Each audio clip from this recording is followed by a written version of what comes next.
In trying to defend such property as did remain to them, or in any effort at social mobility, the Catholic Irish labored under the burden of a general denial of civil rights. Now, who were the Catholic Irish trying to defend their property from? It was from the English Protestants who were putting laws in place to pull the Irish down into the pit. And they were trying to steal their land in the process of doing so. And so the Irish Catholics, they were left in a position where they had to duke it out. And they had to duke it out in an environment where they were denied their civil rights. And so let's go some more into the book right here, The Invention of the White Race by Theodore Allen, and see if we can get some more understanding. A series of a dozen laws forbade papists to possess arms or gunpowder, or practice law, publicly or privately, or serve on grand juries, or hold any position of authority or trust above subordinate constable, or have the freedom of cities and towns corporate, or serve in the army or navy, or on a horse worth more than 5 pounds, or serve in parliament, or vote in any election for public office. Not 1 or 2 or 3, but a dozen laws were passed, and it was with the intent to reduce the Irish to being people of the pit. And so the Protestants, they passed laws to forbid the Irish from owning arms because they didn't want them to have the ability to defend themselves or to mount attacks. And so one of the reasons for preventing the Papists or the Catholics from practicing law is so they couldn't defend themselves legally from getting their land stolen from the English Protestants. And another reason is so they couldn't find legal means to get that land back. And so why would they not let them vote? They wouldn't let them vote because obviously you wouldn't want the people you're trying to dominate to have any voice to elect people in office who may go against the overall agenda. And so from the English Protestant position, it's easy to see why they would use the tool of law in this way, because it serves them in a tremendously valuable way. Let's keep going. All the disabilities imposed on the Catholic Irish in Ireland in regard to civil rights were sooner or later imposed against African Americans. The same way the hammer was put down on the Irish was the same way Thor's hammer was slammed down on the Negro. And so who are the people that's slamming down the hammer? They are the lords of dominion called the English. And so I don't think there has in history been a group of people who have advanced the craft of dominating people to a level that the English have. Understand? And so while the English were in Ireland putting the hammer down on the Irish, they were also over in the Americas putting it down on the Negro and the indigenous people of the land. And so what Theodore Allen, the author of this book, is showing is how the English dilemma with the Irish has many parallels with how the English dealt with the slaves in the Americas. In Ireland, the Protestant ascendancy and the penal laws were based on the legal fiction that, as Scully put it, all the effective inhabitants of Ireland are presumed to be Protestants, and therefore the Catholics are not to be supposed to exist, save for reprehension and penalty. That would be a fair representation, mutatis mutandis, of the situation of the African American in Anglo-America, as Chief Justice Taney characterized it in the Dred Scott decision, saying, "There are no rights which Negroes have that white men are bound to respect." In other words, both the Irish Catholics and the Negro were the people to get ran over and taken advantage of by the primarily English Protestant in one case, and the English who came over to America and changed their identity to white people in the other case.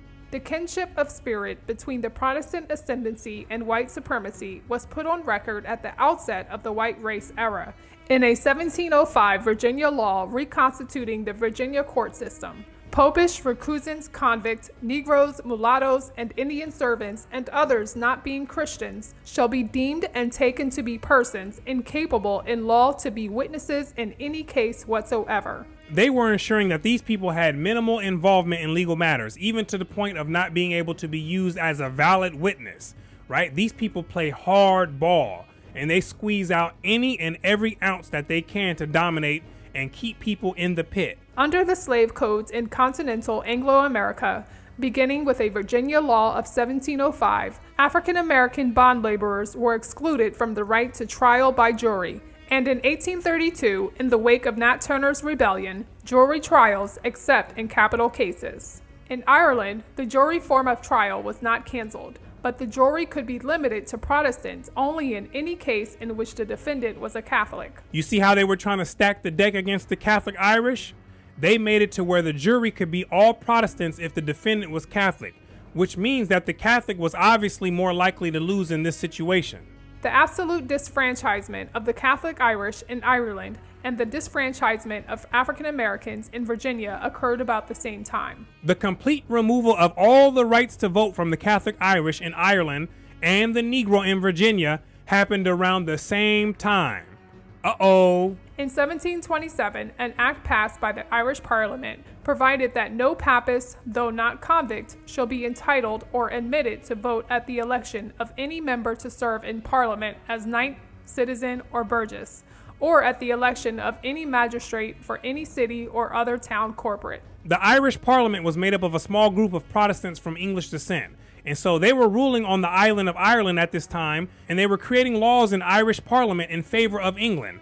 And so part of these laws was to make sure that any person practicing any Roman Catholicism did not have any type of voting, right, to decide on who serves in Parliament. And so remember that while they were taking away the rights, they were also at the same time taking away the land, like a thief in the night.